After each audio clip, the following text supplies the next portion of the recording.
नमस्कार प्यारे विद्यार्थियों।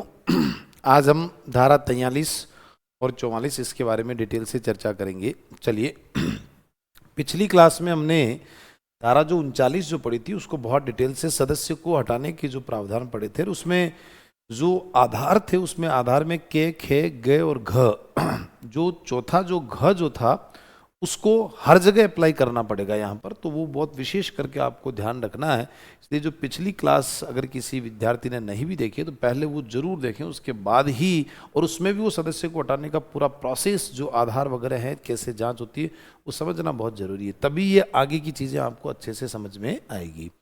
क्या लिखा है कि प्रत्येक नगर पालिका प्रत्येक नगर पालिका में आपको पता ही है एक अध्यक्ष होता है, एक उपाध्यक्ष होगा, ठीक है ना।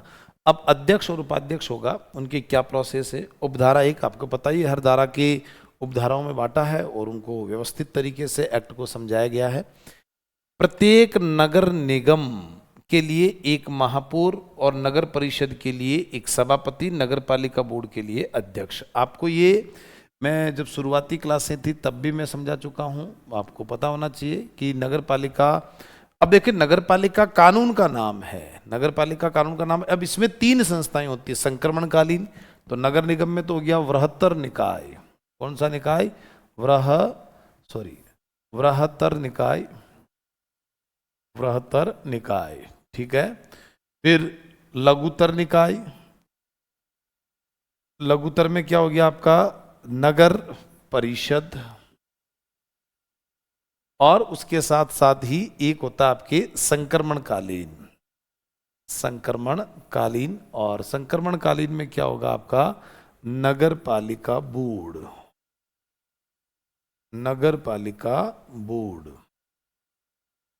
ठीक है।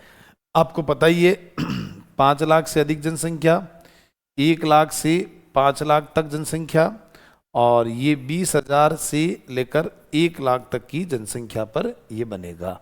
ये सब हम चीजें पढ़ चुके। अब इन तीनों संस्थाओं के अध्यक्ष, तो यहां पर तो कौन होगा? महापौर, और यहां कौन होगा? उपाध्यक्ष में उप महापौर होगा। इनको इन नामों से जाना जाएगा, मेयर और डेप्यूटी मेयर, ठीक है। ऐसे ही नगर परिषद में कौन होगा? आपके सभापति, यानी इसको अंग्रेजी में प्रेसिडेंट कहा जाएगा, है ना, और उप सभापति, ठीक है। और यहाँ पर नगर पालिका बोर्ड में जो होगा उसको अध्यक्ष, ठीक है ना। यहाँ प्रेसिडेंट बोलेंगे, इसको चेयरमैन बोलेंगे, और यहाँ पर इसको क्या बोलेंगे? उपाध्यक्ष बोलेंगे।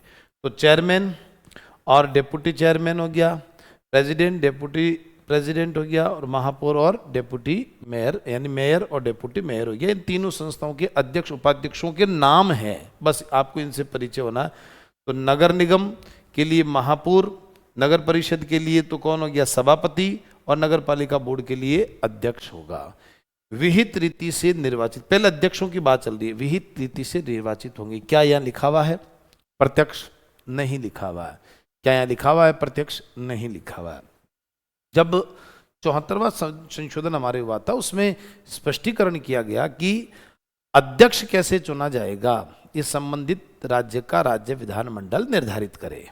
तो राजस्थान की विधानसभा ने यह निर्धारित किया कि इसका चुनाव प्रत्यक्ष होगा, अप्रत्यक्ष होगा, यानी पहले सदस्य चुने जाएंगे, उनमें से एक महापौर चुना जाएगा, उनमें से एक सभापति चुना जाएगा, और उनमें से एक सदस्य अध्यक्ष चुना जाएगा। लेकिन अप्रत्यक्ष भी तो कर सकते, क्योंकि संविधान में तो लिखा हुआ नहीं, विधानमंडल तो तय करती। राजस्थान ने 2010 अशोक गहलोत की सरकार ने 2012 में हमारे यहाँ पर इसको जनता से चुनाव करवा दिया, प्रत्यक्ष करवा दिया, लेकिन बाद में वापस हटा दिया, और अभी वर्तमान में क्या करवा दिया बताओ? अप्रत्यक्ष। तो विधानमंडल चाहे जैसे कर सकता है।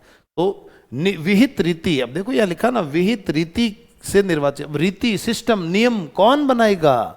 विधानमंडल बनाएगा। तो राजस्थान में है विधानसभा, तो उसने अप्रत्यक्ष का बनाया है कि पहले अगर आपको महापौर बनना तो नगर निगम का पार्षद बनना पड़ेगा, उनमें से फिर महापौर बनेगा। नगर परिषद में तो पहले पार्षद बनो, फिर आप क्या बनेंगे?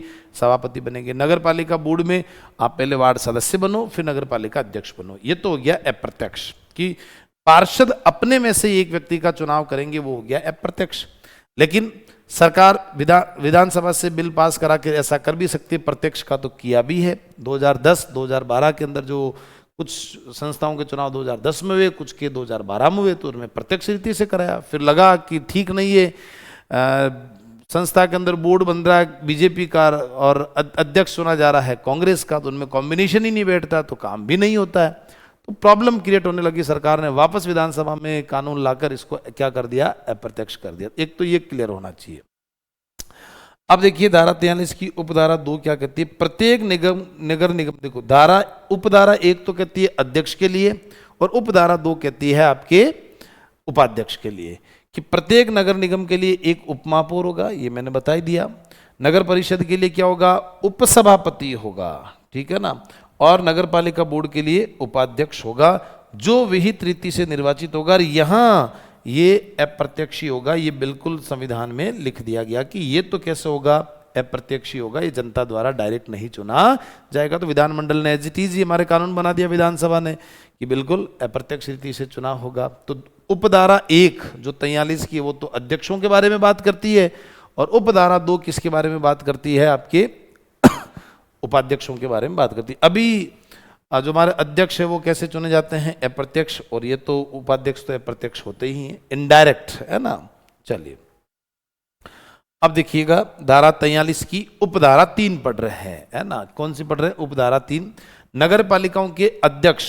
अब देखिए जो रिजर्वेशन होगा, जो एससी का, जो एसटी का, जो फीमेल का जो रिजर्वेशन होगा, वो ध्यान रहे अध्यक्ष के लिए ही होगा। इसके लिए होगा, अध्यक्ष के लिए, ये ध्यान रहे। उपाध्यक्ष के लिए यहां पर कोई रिजर्वेशन नहीं है, एक तो ये ध्यान रखना, ठीक है ना। तो देखो क्या लिखा कि अध्यक्षों के लिए अनुसूचित जाति, जनजाति और पिछड़े वर्ग। देखिए यहाँ बीसी में लिख देता हूं, माफ करना एक बार, पिछड़े वर्ग यानी बीसी, और फीमेल का मैं यहाँ अलग लिख देता हूँ, सिस्टम थोड़ा सा, ये फीमेल। पहले तो इन 3 का ध्यान रहे आपको। तो बीसी का मतलब है बैकवर्ड कास्ट यानी पिछड़ा वर्ग, अनुसूचित जाति जनजाति पिछड़े वर्गों के लिए तथा महिलाओं के लिए ऐसी रीति से आरक्षित होंगे जो विहित की जाए। यानी अध्यक्ष के पद जो होंगे, चाहे नगर निगम में महापौर का हो, नगर परिषद में सभापति का हो, नगर पालिका में नगर पालिका बोर्ड का अध्यक्ष हो, इनमें भी रिजर्वेशन होगा जनसंख्या के आधार पर, अवरोही क्रम में। ऊपर से क्या आएगा, नीचे जहाँ ज़्यादा जनसंख्या है, ठीक है ना, वहाँ पहले रिजर्वेशन दिया जाएगा, है ना। उनकी सीटें रिजर्व होगी, तो जहाँ ज़्यादा 50% से ज़्यादा आबादी रहती है तो वहाँ उनकी सीटें रिजर्व कर दी जाती है। तो उस आधार पर अध्यक्ष की कुर्सी भी रिजर्व कर दी जाएगी कि जैसे राज्य की जो जनसंख्या, उसमें जितनी जनसंख्या एससी कैटेगरी की आती है उसके हिसाब से उनके अध्यक्षों के पद रिजर्व कर दिए जाएंगे। महिलाओं का आपको पता ही है 1/3 अधिकतम विधानमंडल चाहे तो दे सकता है। राजस्थान ने 50% किया, लेकिन हाईकोर्ट का क्या है, स्टे है। तो ये आपको ओबीसी का जो है वो संबंधित विधानमंडल तय करेगा। तो हमारे राजस्थान ने तय कर रखा, ओबीसी को भी आरक्षण दे रखा, बीसी यानी बैकवर्ड कास्ट को, जो पिछड़े वर्ग को। जबकि एससी एसटी के लिए जनसंख्या के आधार पर होगा, ऐसा कॉन्स्टिट्यूशन में भी लिखा हुआ है। तो उसी को इस एक्ट में रख दिया गया कि महिलाओं, इन सब का आरक्षण होगा। तो महिलाओं का तो कैसे होगा, चक्रानुक्रम होगा। चक्रानुक्रम का मतलब क्या है कि क्रमिक रूप से रोटेशन चलता रहेगा। इसका मतलब यह है कि जैसे आज 100 सीटों में से मान लीजिए 1/3 यानी 33 जो महिलाएं हैं वो अध्यक्ष बनेगी, तो इस बार 1 से लेकर 33 तक बनेगी, तो अगली बार 34 से लेकर 66 तक बनेगी, फिर अगली बार 67 से लेकर 99 तक बनेगी। ऐसे रोटेशन चलेगा, ऐसे नहीं कि एक ही जगह बैठी, तो वो चक्रानुक्रम चलता रहेगा। तो ये थोड़ा सा आपको ध्यान रखना। तो अध्यक्ष के पद रिजर्व रहेंगे एससी एसटी बीसी और महिला के लिए, ठीक है ना। ये विशेष करके आपको क्या रखना है, ध्यान रखना है। और ये इन दोनों का, एससी और एसटी का जो है, एससी और एसटी का, इनका किस आधार पर रहेगा, जनसंख्या के आधार पर रहेगा। ऐसा संविधान में लिखा हुआ, हालांकि बीसी का भी जनसंख्या के आधार पर, लेकिन वो एक्ट में लिखा हुआ है, कॉन्स्टिट्यूशन में लिखा हुआ नहीं है। अब इसी धारा 43 की उपधारा 4 क्या कहती है कि राज्य सरकार, उपधारा 3, ये रही उपधारा 3, है ना, अध्यक्षों के लिए सीटें रिजर्व होगी, के अधीन आरक्षित अध्यक्षों के पदों की राज्य की विभिन्न नगर पालिकाओं को जो आवंटित, भाई अध्यक्षों की जो सीटें हैं नगर पालिकाओं को क्या करेगी, आवंटित करेगी। ऐसे पदों का आवंटन करने में निम्नलिखित उपबंधों का ध्यान रखा जाएगा कि जब अध्यक्ष के पद का वो आवंटन करेगी, है ना, राज्य सरकार, जब आवंटन कौन करेगी? राज्य सरकार करेगी कि साहब इस बार अध्यक्ष की सीट किसकी है? एससी की है, एसटी की है। तो साफ लिखा हुआ है कि राज्य सरकार उपधारा 3 के अधीन आरक्षित अध्यक्ष के पदों की जो विभिन्न नगर पालिकाओं को जो आवंटन करेगी, अध्यक्ष के पद की सीट जो आवंटन करेगी, ऐसे पदों का आवंटन करने में कुछ नियमों का ध्यान रखा जाएगा। कैसे ध्यान रखा जाएगा? क्या कहता है कि ऐसी नगर पालिकाओं जिनमें अनुसूचित जातियों और अनुसूचित जनजातियों, अनुसूचित जातियों और अनुसूचित जनजातियों के लिए पद का आरक्षण किया जाएगा। ठीक है ना? ये तो एससी और एसटी के लिए पद का क्या होगा? आरक्षण होगा। ठीक है ना?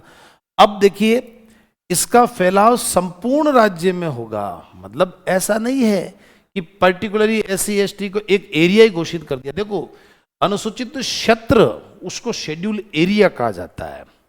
एससी और एसटी जो है वो जरूरी है कि एक शेड्यूल एरिया, देखो जनजाति जो जहां रहती है उसको शेड्यूल एरिया कहा जाता है, लेकिन वो लोग आम जनजीवन में भी तो रह सकते हैं दाएं बाएं, जरूर थोड़ी केवल पर्टिकुलर एक एरिया में रहेंगे। तो उसका संपूर्ण पूरा राजस्थान पूरा जो है वो एरिया ही उसका रहेगा। ऐसा नहीं है कि आप पर्टिकुलरली एक घोषित कर दिया डूंगरपुर बांसवाड़ा उधर ही रहेगी एसटी की सीटें बाकी नहीं रहेगी, ऐसा नहीं है। जहां जनसंख्या उनकी आएगी बिल्कुल उनको रिजर्वेशन दिया जाएगा। बांसवाड़ा से लोग उठकर अजमेर आ गए, सीकर आ गए, जयपुर आ गए, कहीं भी आ गए तो उनको वहां रिजर्व कर दिया जाएगा। तो इसलिए उनका फैलाव संपूर्ण राज्य में होगा। यथासंभव उन क्षेत्रों में स्थित होगी जिनमें उन जातियों की जनसंख्या का अनुपात राज्य की कुल जनसंख्या के अनुपात से तुलनात्मक रूप से अधिक है। राज्य की जो भी जनसंख्या है, राज्य की जो भी क्या है जनसंख्या, उसमें तुलनात्मक रूप में एससी एसटी की जनसंख्या क्या आ रही है? ज्यादा आ रही है। मान लो राज्य की जनसंख्या है 100, है ना, अब एससी एसटी के जो लोग हैं उनमें से मान लीजिए आ रहे हैं 52, तो इसका मतलब तुलनात्मक रूप से जनसंख्या में वो क्या आ रहे हैं?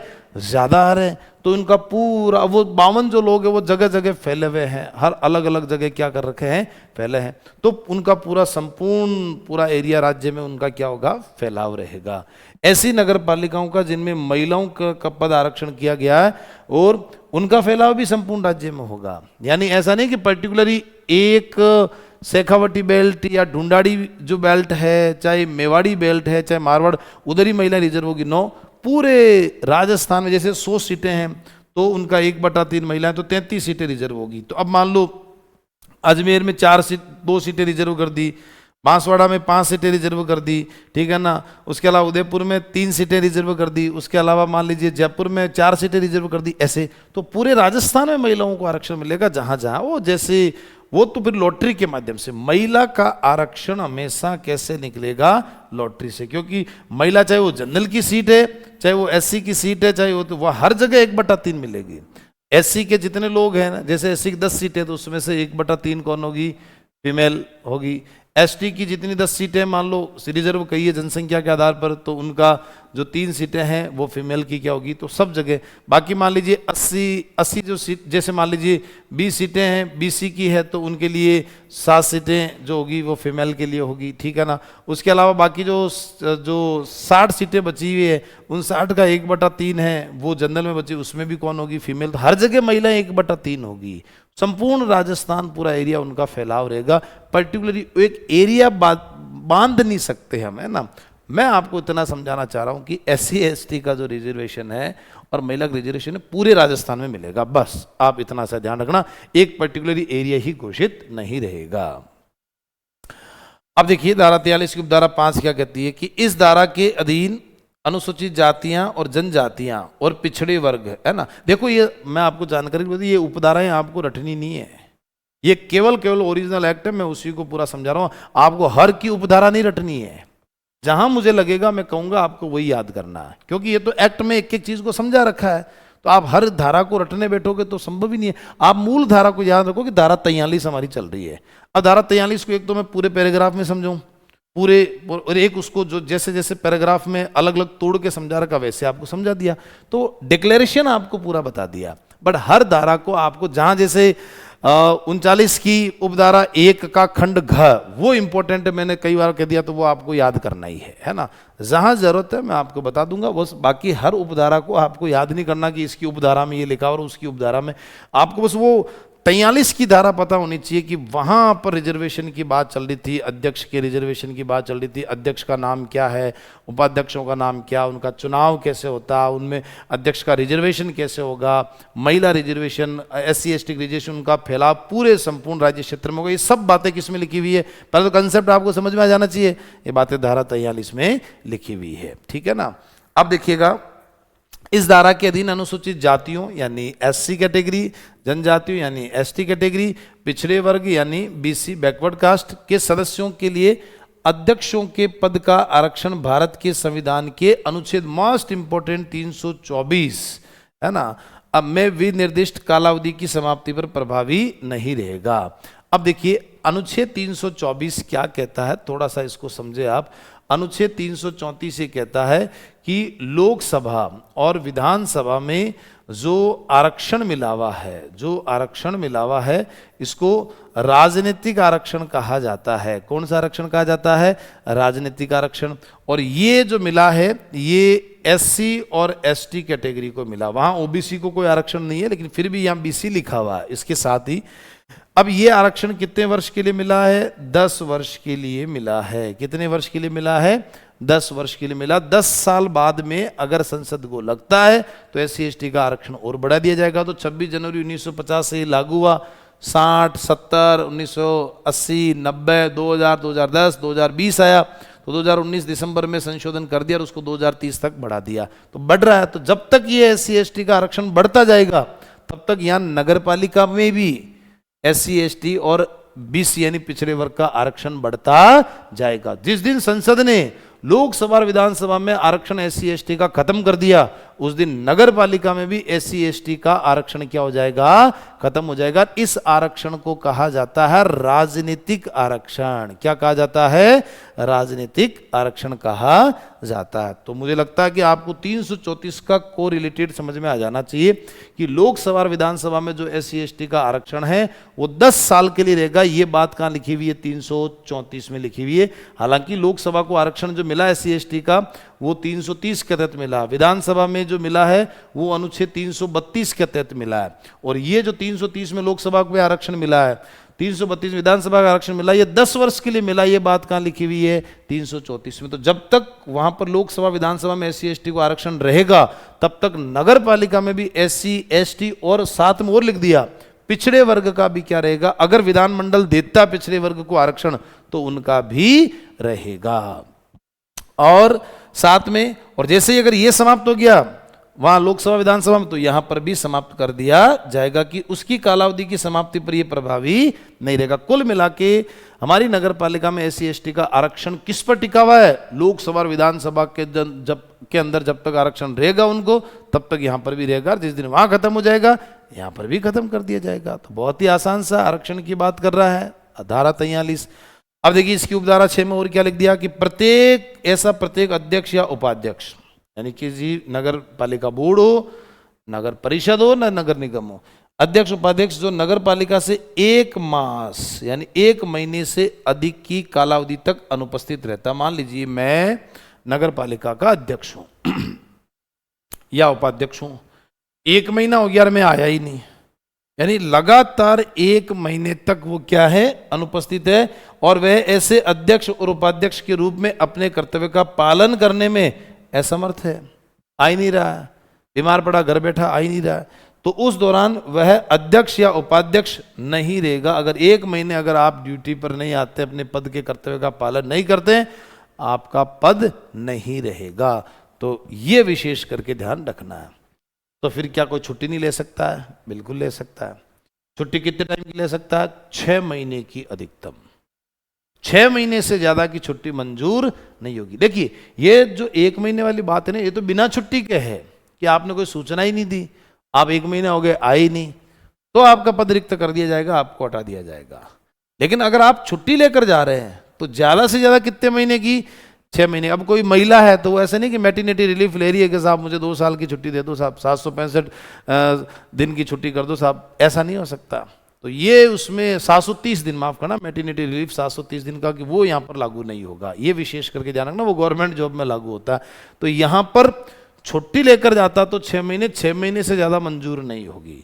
और बिना छुट्टी लिए अगर बिना बताए अनुपस्थित रहता तो ज्यादा ज्यादा 1 महीने रह सकता, और 1 महीने के बाद अगर अनुपस्थित रहता तो उसका पद समाप्त कर दिया जाएगा। अध्यक्ष और उपाध्यक्ष की बात चल रही है, ठीक है। तो देख लीजिए, अध्यक्ष या उपाध्यक्ष नहीं रहेगा तब तक कि उसे नगर पालिका इस प्रकार अनुपस्थित रहने की छुट्टी मंजूर नहीं कर दी जाए, है ना, छुट्टी मंजूर नहीं कर जाए। अब देखिए छुट्टी मंजूर कौन करेगी?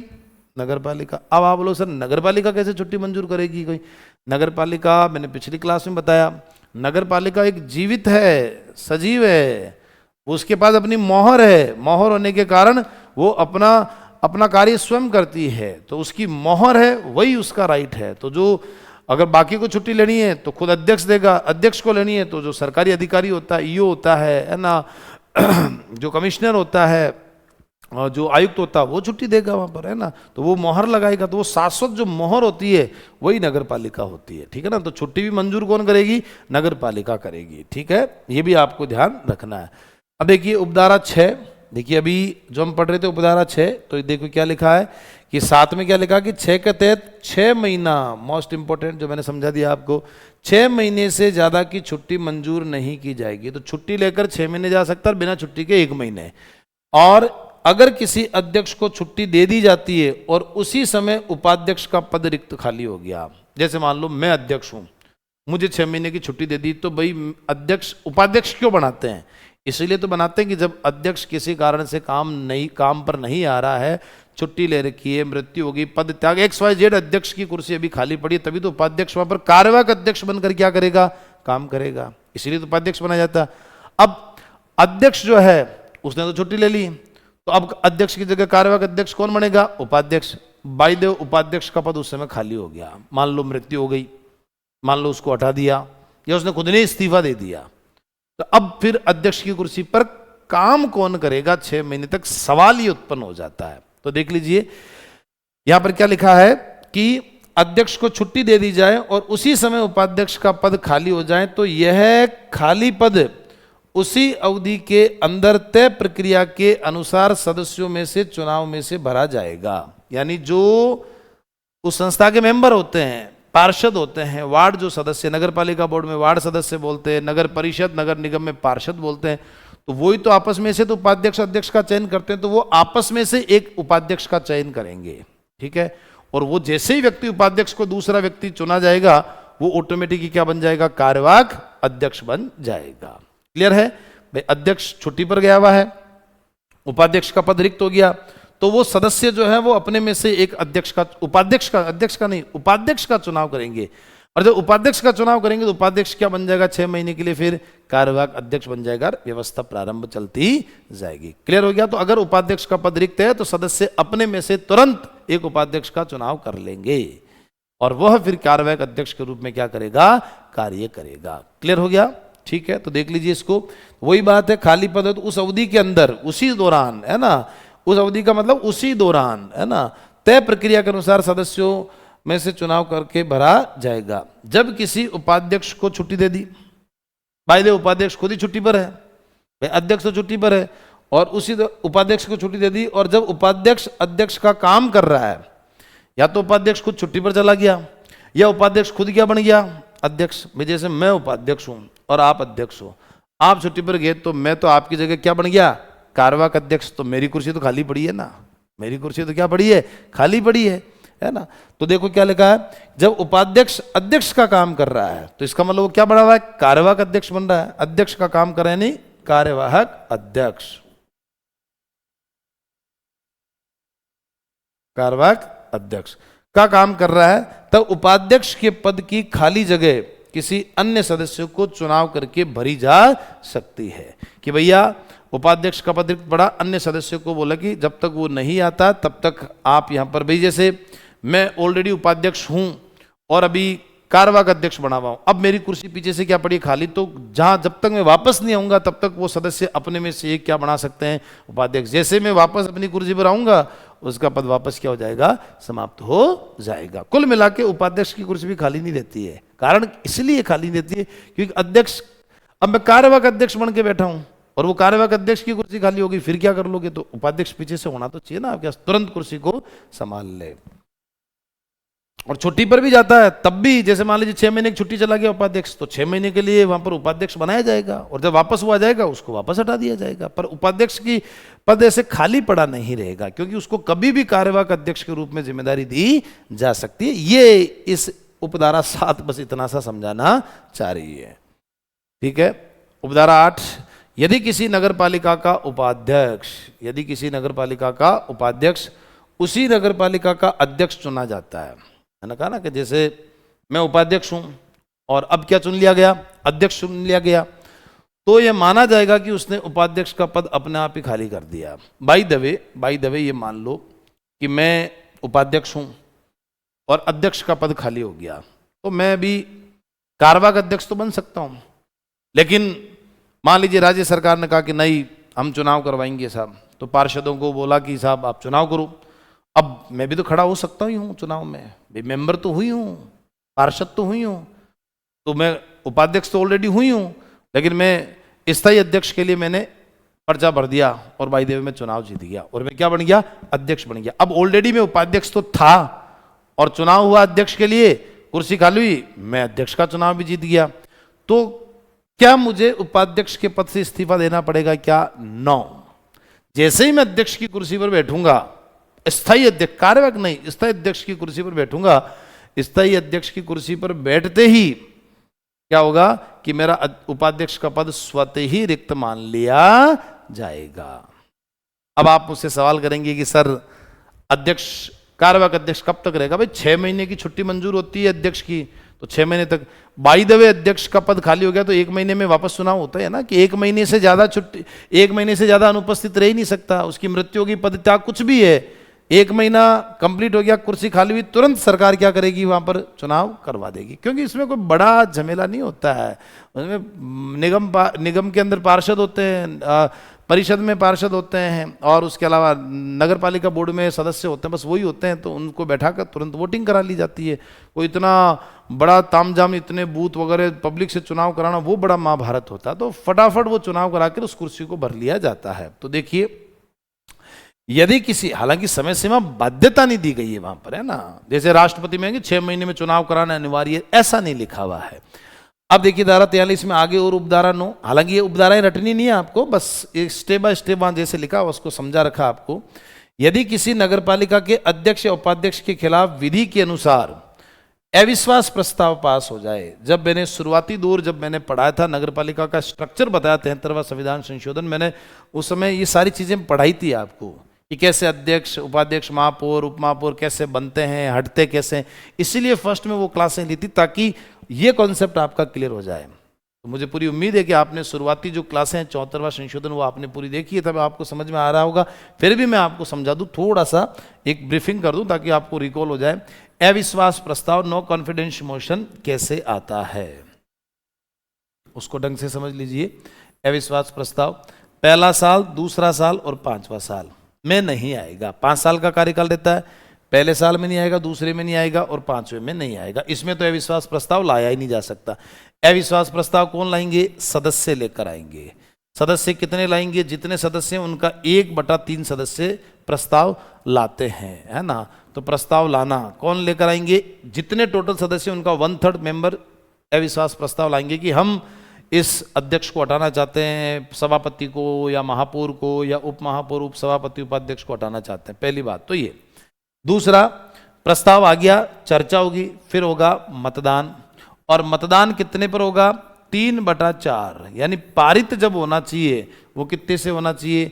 3/4 से पारित होना चाहिए, तो ही वो पद से हटावा माना जाएगा, अन्यथा नहीं माना जाएगा। लेकिन एक बार प्रस्ताव आ गया और 1/3 मेंबर ले आए और पारित होने में 3/4 बहुमत नहीं मिला, तो वापस 1 वर्ष तक नहीं आएगा। ये भी ध्यान रख लेना कि एक बार प्रस्ताव खारिज हो गया, खारिज होने के बाद दोबारा वापस 1 वर्ष तक नहीं आएगा, ठीक है ना। जैसे तीसरे साल में आप लाए, 3.5 साल के टेन्योर में लाए, तो अब आगामी 1 साल यानी 4.5 साल का जो उसका टेन्योर होगा उस दौरान लेकर नहीं आ सकते। ये विशेष करके आपको क्या रखना, ध्यान रखना। तो ये अविश्वास, ये सब मैंने वहां पढ़ा रखा शुरुआती दौर पर।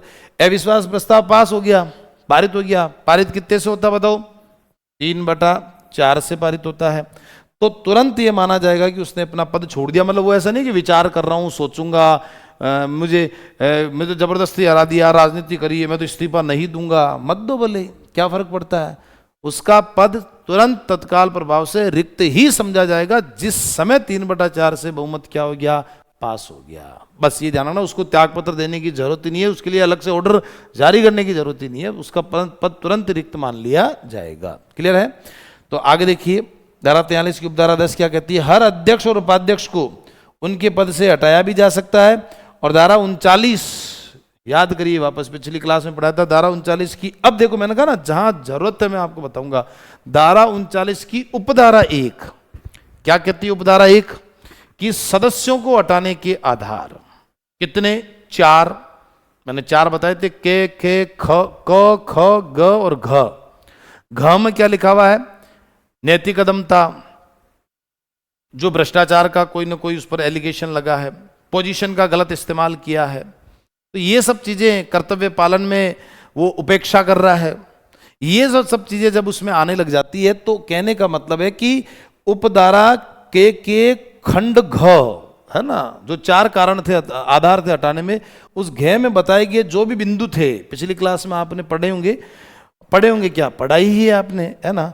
बताए गए किसी भी आधार, 4 आधार है ना, उसमें किसी भी आधार पर कारण बनता है। और इस प्रक्रिया में धारा 39 की उपधारा 2, ये तो उपधारा 1 थी, उपधारा 2 से लेकर 6 तक जो भी नियम है वो सारे के सारे क्या होंगे, लागू होंगे। नियम क्या थे, वो ये उसकी क्या होगी, जांच होगी। जांच कौन करेगा भाई, इसमें जिला न्यायाधीश लेवल का अधिकारी या न्यायिक अधिकारी जांच करेगा। फिर भी राज्य सरकार अगर संतुष्ट नहीं होती है तो जांच कौन करेगा, तो फिर वापस पुनः जांच करवाई जा सकती है। और पुनः जांच में अगर आरोप सही होते हैं तो राज्य सरकार हटाने का आदेश जारी करेगी। और आदेश जब जारी करेगी तो उसमें राज्य सरकार का निर्णय अंतिम रहेगा।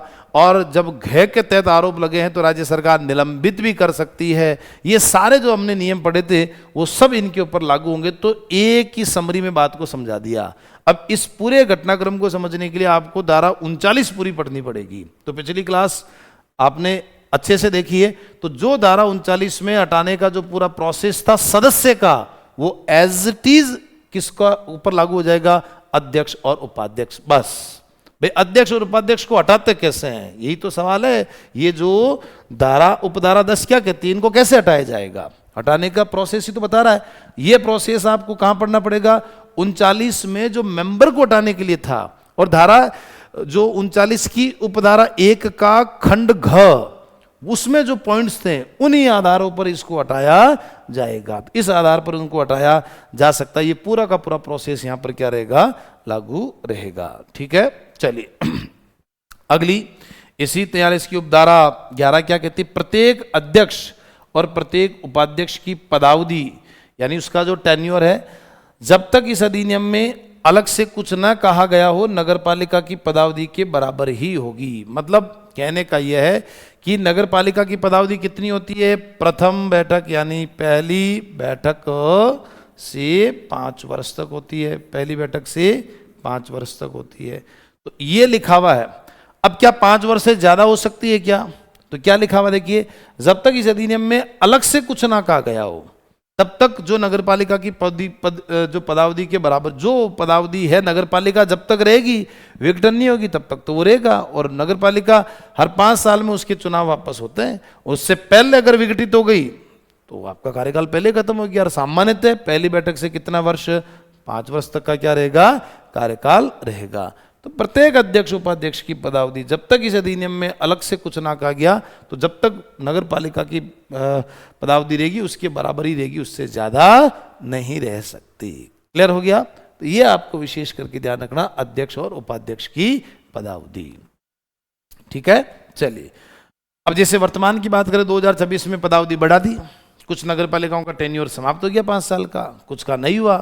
तो सरकार चाह रही है 1 स्टेट 1 इलेक्शन, तो इसलिए जिनका बढ़ गया उनके कार्यकाल को सरकार ने बढ़ा दिया। क्या बढ़ा दिया कि अधिनियम में लिखा हुआ कि राज्य सरकार चाहें तो कुछ सिचुएशन आने पर कार्यकाल को आगे बढ़ा सकती है। कैसे कि हम एक साथ चुनाव कराने चाहते हैं, बार बार आचार संहिता के कारण हमारे काम अटकते हैं, तो उसके आधार पर उन्होंने कुछ समय के लिए आगे उनकी पदावधि बढ़ा दी तो वो हो सकती है, अलग से ना कहा गया, उसमें अलग से फिर ऑर्डर आएगा। जैसे वर्तमान में 8% 2026 में बढ़ा हुआ है कई संस्थाओं का, इसलिए ये लिखी कुछ जब तक ना कहा जाए तब तक तो नहीं बढ़ेगा, कह दिया कि हाँ बढ़ेगा तो बढ़ाया जा सकता है। ठीक है। अब 43 की उपधारा 12 क्या कहती है कि उपाध्यक्ष अध्यक्ष को लिखित नोटिस, उपाध्यक्ष अध्यक्ष को क्या देगा, लिखित नोटिस देकर अपने पद से त्यागपत्र दे सकता है। उपाध्यक्ष अगर इस्तीफा देकर जाना चाहता है, अगर उपाध्यक्ष अध्यक्ष चुन लिया गया तो बताओ क्या हो गया, उसका पद कैसे खाली होगा, स्वतः ही हो जाएगा। लेकिन उपाध्यक्ष भी है, अध्यक्ष भी है, और उपाध्यक्ष जाना चाहता है कि साहब मैं तो नहीं आऊंगा कल से, उपाध्यक्ष अध्यक्ष को लिखित में नोटिस देकर अपना त्यागपत्र दे सकता है। जबकि आपने पिछली क्लास में पढ़ा होगा कि सदस्य अपना त्यागपत्र कैसे देता है। सदस्य जब भी त्यागपत्र देगा लिखित में, जो कार्यपालक प्रमाणित लिखित नहीं, लिखित में जो उसका इस्तीफा होगा उस इस्तीफे के ऊपर कार्यपालक मजिस्ट्रेट द्वारा प्रमाणित किया हुआ होना चाहिए, तो ही उसका इस्तीफा अध्यक्ष स्वीकार करेगा, अन्यथा नहीं करेगा। और वो भी 15 दिन में स्वीकार करना चाहिए, नहीं करेगा 15 दिन बाद स्वतः रिक्त होगा, लेकिन कार्यपालक मजिस्ट्रेट का प्रमाणित किया हुआ होना चाहिए। लेकिन उपाध्यक्ष के लिए यह प्रमाणित शब्द लिखा हुआ नहीं है। तो अध्यक्ष उपाध्यक्ष अपना इस्तीफा किसे देगा, अध्यक्ष को देगा, यह पता होना चाहिए। बस उसमें कार्यपालक मजिस्ट्रेट के प्रमाणित की जरूरत नहीं है, लिखित में नोटिस देकर अपने पद से त्यागपत्र दे सकता है। और अध्यक्ष ऐसे अधिकारी को जिसे राज्य सरकार ने इसके लिए नियुक्त किया है या अधिकृत किया है, लिखित नोटिस देकर अपना त्यागपत्र दे सकता है। अब अध्यक्ष खुद को किसको देगा, जब उपाध्यक्ष ने तो किसको दे दिया, अध्यक्ष को दे दिया, फिर अध्यक्ष किसको देखो, सदस्य, मैं बता देता हूं, सदस्य और उपाध्यक्ष ये दोनों ही अपना इस्तीफा किसे देंगे, अध्यक्ष को देंगे। किसे देंगे, अध्यक्ष को देंगे। ठीक है। अब चाहे नगर पालिका बोर्ड है और चाहे नगर परिषद है, चाहे नगर निगम है, निगम है तो अध्यक्ष को महापौर बोलेंगे, सब नगर परिषद है सभापति बोलेंगे, नगर पालिका बोर्ड है तो अध्यक्ष बोलेंगे। तो यहां पर एक जनरल हमने टॉपिक लिया, अध्यक्ष सब देंगे। सवाल बनता है कि महापौर अपना इस्तीफा कैसे देगा, सभापति अपना इस्तीफा कैसे देगा। तो यहां पर यह ध्यान रहे कि राज्य सरकार इसके लिए जो भी नियुक्त करेगी, तो महापौर के लिए जैसे सामान्यतः कलेक्टर को दे दिया जाता है, जिला कलेक्टर को, सभापति भी कलेक्टर को देते हैं, और जो नगरपालिका बोर्ड होती है वो एसडीएम को दे देते हैं। तो राज्य पर में फिक्स नहीं है, कलेक्टर एसडीएम फिक्स नहीं है, यही लिखा हुआ कि राज्य सरकार द्वारा नियुक्त। राज्य सरकार ने नियुक्त कर दिया कि भाई जो नगर निगम जहां है वो उसका जो भी संस्था का अध्यक्ष है यानी महापौर, वो अपना इस्तीफा देना चाहे तो कलेक्टर को सौंप सकता है, तो वो कलेक्टर को देकर, बट एक्ट में लिखा हुआ नहीं, वो राज्य सरकार उसके लिए अधिकृत करेगी। अब जैसे कहीं नगर पालिका बोर्ड है, पुष्कर है, तो वहां एसडीएम है तो बोला एसडीएम को इस्तीफा देकर चले जाओ, तो वो राज्य सरकार द्वारा नियुक्त। तो क्या लिखा कि राज्य सरकार ने इसके लिए नियुक्त या अधिकृत किया जिसको, उसी को ही वो अध्यक्ष इस्तीफा देगा। तो सदस्य और उपाध्यक्ष तो अध्यक्ष को दे देते हैं, अध्यक्ष किसे देगा, राज्य सरकार द्वारा अधिकृत व्यक्ति। तो हम कलेक्टर देते हैं एसडीएम को, लेकिन लिखा हुआ नहीं है, तो राज्य सरकार द्वारा अधिकृत जो होगा व्यक्ति उसको इस्तीफा दिया जाएगा। बात कर रहे हैं हम त्याग पत्र की, किसकी बात कर रहे हैं, त्याग पत्र की। ठीक है, चलिए, मुझे लगता है कि आसानी से कंसेप्ट क्लियर हो जाना चाहिए। उसके साथ साथ ही क्या लिखा हुआ है कि यह त्यागपत्र तभी प्रभावी होगा जब उसे स्वीकार कर लिया जाए, है ना, ये तभी प्रभावी होगा जब उसे क्या कर लिया जाए, स्वीकार, या फिर जिस दिन नोटिस दिया गया है उसके 30 दिन पूरे हो जाएं, इनमें से जो भी पहले भाई, या तो जैसे मान लीजिए मैं उपाध्यक्ष हूं और आज मैंने इस्तीफा दे दिया, या तो उसी दिन मैंने दिया उसी दिन स्वीकार होगा, या 2 दिन बाद, जिस दिन स्वीकार करेगा अध्यक्ष उस दिन होगा। फिर भी स्वीकार नहीं कर रहा है तो कितने दिन, 30 दिन का समय है। कितने दिन का, 30 दिन अगर बीत गए तो पद स्वतः ही रिक्त इस्तीफा मान लिया जाएगा कि आपका इस्तीफा आ गया। अच्छी बात, अध्यक्ष पहले स्वीकार कर ले, नहीं करे तो 30 दिन का। सदस्य के लिए 15 दिन का है, सदस्य के लिए वहां पहले पढ़ चुके हैं अपन, है ना। अभी बात अध्यक्ष और उपाध्यक्ष की चल रही है, ठीक है ना। तो आप सदस्य का ना काउंट करें सर, वो 15 भी तो बताया, वो सदस्य के लिए उधर है पहले। यहां केवल इस धारा में बात चल रही है कि अगर अध्यक्ष उपाध्यक्ष के लिए तो 30 दिन की अवधि है कि उपाध्यक्ष पद छोड़कर जा रहा तो 30 दिन में अध्यक्ष स्वीकार कर ले तो ठीक है, वरना इस्तीफा स्वीकार मान लिया जाएगा। ऐसे अध्यक्ष अगर जो अधिकृत व्यक्ति को देकर जा रहा है तो स्वीकार कर ले वो अधिकृत व्यक्ति तो ठीक है, वरना 30 दिन में आपका पद, आपका इस्तीफा स्वीकार मान लिया जाएगा। क्लियर है, चलिए आगे देखिएगा। इसकी उपधारा जो 13 वो क्या कहते हैं कि अध्यक्ष के पद पर पदावधि समाप्त होने से पहले, अध्यक्ष के पद पर पदावधि समाप्त होने से पहले यदि कोई रिक्ति हो जाती है, यानी अध्यक्ष का जो पद है पदावधि कितने साल की, 5 वर्ष की। बहुत आसानी से यहाँ लिखते रहो आप, है ना। तो 5 वर्ष की पदावधि समाप्त होने से पहले यदि कोई रिक्ति हो जाए तो उस रिक्ति के 6 महीने के भीतर वापस पद भर दिया जाएगा। ये तो कॉमन चीज है, पहले पढ़ चुके हैं। लेकिन आम चुनाव में अगर 6 महीने शेष बचे हैं, कितने महीने, 6 महीने, तो उस दौरान चुनाव नहीं होगा, उपचुनाव। 4.5 साल कंप्लीट हो चुके, अब अध्यक्ष का पद रिक्त हो गया। जैसे मान लीजिए मृत्यु हो गई, त्याग पत्र दे दिया या उसको हटा दिया, तो अब बचा हुआ उसका मूल टेन्योर में 6 महीने तो बचे हुए हैं। अब आप चुनाव कराओगे, फिर वापस आम चुनाव आ जाएंगे, इसलिए फिर वो आम चुनाव तक ही वहां पर रहेगा। वो राज्य सरकार द्वारा अधिकृत व्यक्ति फिर वहां पर काम करेगा। सॉरी, अध्यक्ष नहीं है तो उपाध्यक्ष काम करेगा। वो तो राज्य सरकार वाला तब करेगा जब नगर पालिका ही विघटित हो गई, तब राज्य सरकार का अधिकारी काम करेगा। अगर 6 महीने आम चुनाव में बचे हैं तो वहां पर वो काम करेगा। और अगर अध्यक्ष का पद रिक्त हो गया और 6 महीने आम चुनाव में बचे हैं तो उपाध्यक्ष काम करेगा उसकी जगह, बस सीधा सा है, उपाध्यक्ष करेगा। फिर जो व्यक्ति इस रिक्ति को भरने के लिए चुना जाएगा वह केवल शेष बची हुई अवधि के लिए ही काम करेगा। यह भी आपको पहले बता चुका हूं मैं कि भाई जो नया व्यक्ति आएगा, मान लीजिए कोई 2.5 साल में चला गया, तो नया जो आएगा उपचुनाव जीतकर वो 2.5 साल ही काम करेगा, पूरे 5 साल काम नहीं करेगा, है ना। तो शेष बची हुई अवधि के लिए ही पद पर रहेगा, यानी उतने समय के लिए जितना समय पहले वाले अध्यक्ष के पास बचा हुआ था। पहले वाले का 5 साल था, उसके बाद अब जितना बचा हुआ है बस उसका उतना ही कार्यकाल उस नए वाले को वापस मिलेगा। परंतु यदि विशेष अपरिहार्य, यानी विशेष कोई परिस्थितियां अगर बन जाती है, तो राज्य सरकार इस चुनाव की तारीख को 6 महीने की अवधि से अधिकतम 3 महीने तक और बढ़ा सकती है। मोस्ट इंपोर्टेंट ये क्या है कि जैसे मान लो दंगे हो रहे हैं, चुनाव आयोग मना कर रहा है कि साहब चुनाव नहीं करा सकता। मान लो फॉर एग्जाम्पल कि पुष्कर नगर पालिका बोर्ड के अध्यक्ष का वापस 6 महीने में चुनाव कराना, मान लीजिए 5 महीने बीत गए, चुनाव की तारीख तय कर दी, पुष्कर मेला आ गया और मान लीजिए वहां पर कोई आतंकवादी घटना हो गई, कोई बम फोड़ दिया या XYZ कुछ भगदड़ मच गई, XYZ कुछ ना कुछ हो गया, और किसी जगह ऐसा मान लीजिए कोई ऐसी जगह है जहां पर कोई धार्मिक दंगे हो गए, अब वहां चुनाव कराना संभव नहीं है। उस दौरान उस 6 महीने से ज्यादा भी अवधि बढ़ाई जा सकती है, लेकिन ज्यादा कितने, 3 महीने। अब देखो 6 और 3 बढ़ाकर कितने, 9 महीने। तो आपसे कितना गजब सवाल पूछा जा सकता है कि अगर अध्यक्ष का पद रिक्त हो जाए तो अधिकतम कितने समय तक, विशेष परिस्थिति को मानते हुए अधिकतम कितने महीने तक चुनाव करवाना अनिवार्य है, तो 9 महीने ऑल ओवर। यह पूछ ले कि 6 महीने की अवधि बीत जाने के बाद कितने समय बाद चुनाव कराया जाना चाहिए, तो फिर वहां 6 महीने की अवधि बीत जाने के बाद अगर सवाल में डाल दिया तो उत्तर क्या था बताना है, 3 महीने। तो उसको खींचकर 3 महीने तक और बढ़ाया जा सकता, फिर तो आपको चुनाव कराने ही होंगे। और साफ लिखा है उपाध्यक्ष के पद के लिए भी यही नियम लागू। सेम अध्यक्ष के लिए जो प्रोसेस आपने पढ़ा, मान लीजिए उपाध्यक्ष का पद रिक्त हो गया तो उसकी जगह भी 6 महीने में वापस उपचुनाव करा लिया जाएगा, और उपाध्यक्ष के लिए भी करा लिया जाएगा। तो सीधी सी बात है कि उपाध्यक्ष के लिए जो चुनाव करवा लिया जाएगा तो उस दौरान भी ये साफ लिखा हुआ है कि इस पद को, हालांकि मैंने थोड़ी देर पहले बताया कि एक फिक्सेशन कि भाई तुरंत भर लिया जाएगा, पद को क्या भर लिया जाएगा, तुरंत भर लिया जाएगा, लेकिन फिर भी यहां पर उपधारा 3 साफ कहती है कि 6 महीने से ज्यादा आप जा नहीं सकते। हालांकि ऐसा होता नहीं है, मैंने अभी थोड़ी देर पहले ही आपको कहा था कि है ना, तुरंत उस समय के भीतर चुनाव, क्योंकि छोटा चुनाव होता है ना तो फटाफट करा लिया जाता है, बट फिर भी यहां पर एक बाउंडेशन बांधी गई है कि 6 महीने के भीतर आपको चुनाव करवाना ही पड़ेगा। और विशेष परिस्थिति भी दे दी कि अगर और भी कोई परिस्थिति आ गई तो 3 महीने उससे ज्यादा आप बढ़ा नहीं सकते,